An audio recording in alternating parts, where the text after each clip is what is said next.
Hey Norm, just a couple of updates. If you could do this today for the Common and Handler Facebook page, sorry, the landing page for Common and Handler. I'll send you a document, this one here. So it's just this one here. This will replace these recent stories here. So keep the formatting the way it is. Just update, that's the address, the story,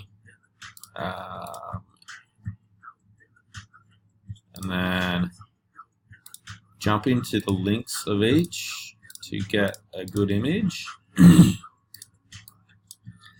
So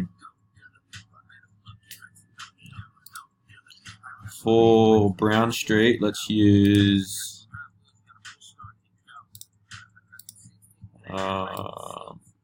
maybe that pool image.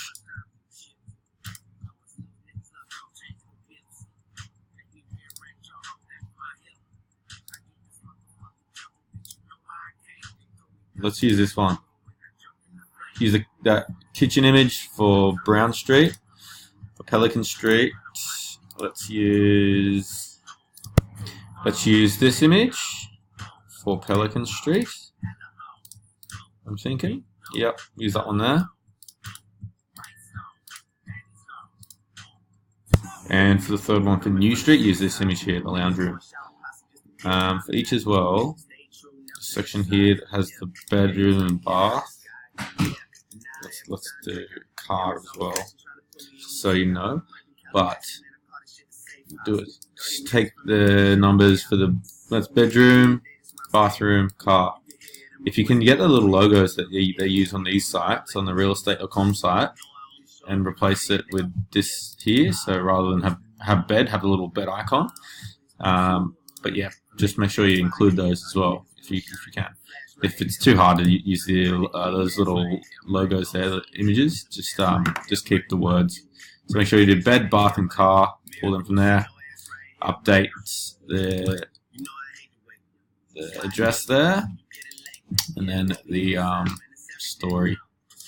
So cool. If you can just do that for me. Also, you'll notice for mobile, I've done your little trick here where we've had to hidden one of the on one of the sections, so the formatting's right. So just make sure you check the mobile side as well, just to make sure that they're all updated. Because this bit here, yeah, that's desktop only, and then this one here for Macaulay Street one is mobile only. So make sure you change it on the mobile and the desktop version too. Thanks, mate.